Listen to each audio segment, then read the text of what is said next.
안녕하세요. 오늘은 기말고사 전 마지막 수업 시간입니다. 오늘은 주요 에너지 자원의 특징과 분포 및 이동에 대해서 알아보도록 하겠습니다. 크게 에너지 자원 중에서 석유, 석탄, 천연가스부터 알아보도록 하겠습니다. 석유는 자동차 보급이 확산되면서 석유가 많이 쓰이게 되었고요. 그러다 보니까 수송용으로 가장 많이 이용됩니다. 그리고 세계 1차 에너지 소비 구조에서 차지하는 비중이 가장 높습니다. 매장 및 분포를 보면 우선 석유는 예전에 우리가 산맥 배울 때 고기조산대, 신기조산대 할 때 배웠지만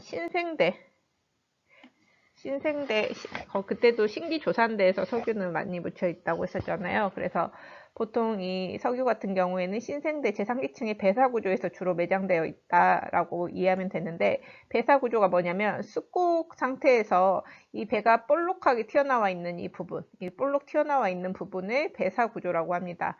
그래서 이런 배사구조에 주로 매장되어 있고, 주로 분포되어 있는 곳은 여기 지금 네모박스 되어 있는 곳이 페르시아만이라는 곳인데, 이 서남아시아의 페르시아만 연안에 석유가 많이 분포해 있습니다. 그리고 석유 같은 경우에는 모든 지역에 있는 것이 아니라 특정 지역에만 편중되어서 있다 보니까 편제성이 크다고 합니다. 그래서 편제성이 크기 때문에 필요한 곳에서는 수입을 해서 쓸 수밖에 없겠죠. 그러다 보니 국제 이동량이 많은 편입니다.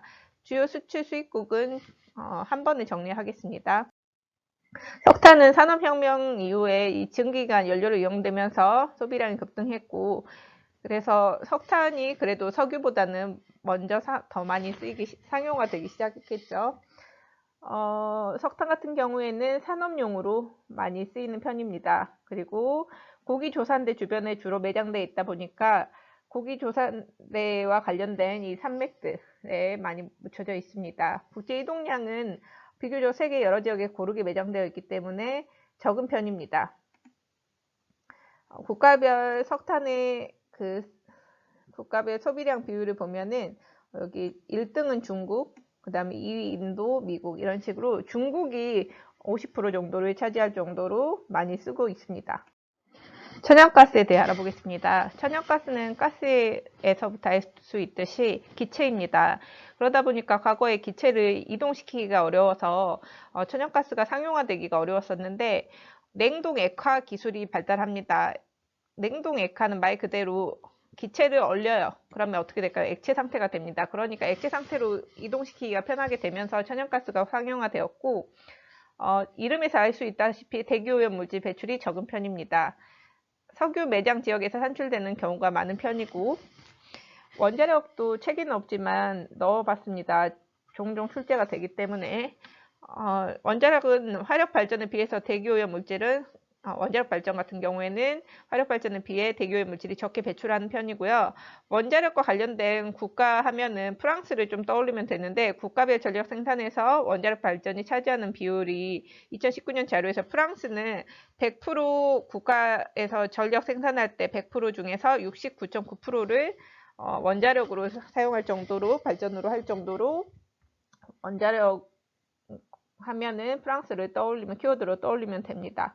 생산량 비율은 2위지만은 실제 프랑스 자체적으로 전력 생산에서 원자력 발전 차지하는 비율은 많이 높은 편입니다.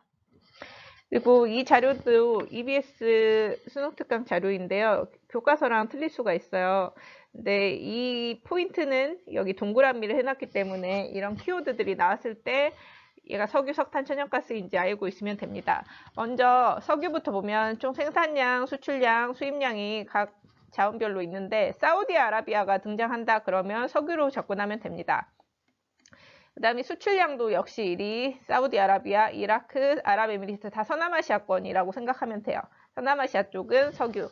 그다음 석탄 같은 경우에는 중국이 워낙 많이 쓰다 보니까 석탄을 많이 생산을 해요. 근데 보면 수입량, 그러다 1위가 생산을 1위를 함에도 불구하고 수입도 1위잖아요. 그만큼 많이 쓴다는 거죠. 그 다음에 수출로 보자면은 중국은 많이 쓰다 보니까 수출을 하지 않아요. 생산을 하더라도 거의 수출하지 않아서 이런 식으로 순위권 안에 들지 않습니다.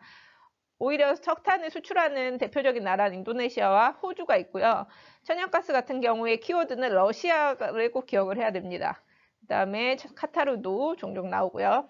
그리고 이제 대륙별 석유, 석탄, 천연가스의 생산 소비 비율을 한번 비교해 보는 자료인데요. 교과서 자료입니다.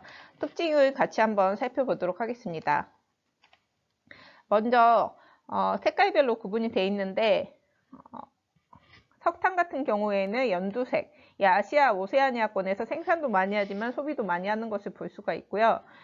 그리고 천연가스 같은 경우에는 셋 중에서는 가장 나중에 상용화되기 시작했기 때문에 상대적으로 선진국인 그 대륙에서 많이 쓰는 편입니다. 그래서 생산도 소비도 많이 하는 편이라서 여기 보면 북아메리카, 그 다음에 노란색 비율이 좀 높은 거를 볼 수가 있죠. 유럽 비중이 좀 높은 편이고, 그 다음에 석유 같은 경우에는 서남아시아가 대표적인 석유를 많이 생산하고 소비를 하겠죠. 그래서 생산량이 이 보라색이 석유에서 압도적으로 많은 것을 볼 수가 있습니다.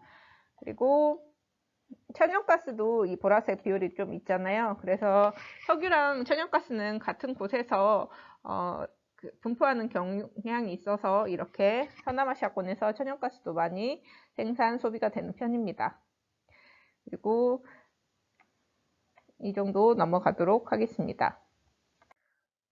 신재생 에너지 마지막으로 볼 건데요. 신재생 에너지는 4가지 정도를 기억해야 됩니다. 수력, 풍력, 지열, 태양광인데 수력은 낙차, 물이 떨어지는 힘을 이용해야 하기 때문에 높은 산지가 있는 지역 혹은 빙하 지역 같은 경우에는 빙하가 녹은 물이 있는 곳이 유리하겠죠. 그래서 브라질은 열대기후 쪽이라서 강수량이 많아 유량이 풍부하고 노르웨이, 아이슬란드, 캐나다는 극쪽에 가깝기 때문에 빙하 지역이었었기 때문에 이 물이 빙하 녹은 물이 많아서 이렇게 된 것을 용이합니다. 풍력 발전으로 유명한 곳은 영국, 덴마크 종종 나오고요. 지열은 하늘 경계부와 같이 지열이 풍부한 곳, 화산활동이 활발한 신기조산대에 많이 유리하겠죠. 발달해 있습니다. 태양광은 일사량이 많은 지역인데 이탈리아, 터키, 미국 서부 에스파냐, 지중해성 기후 그쪽에 많이 나오는 편입니다. 키워드를 보면 수력, 풍력, 태양광, 태양력 국가별 발전량 비율부터 한번 볼게요.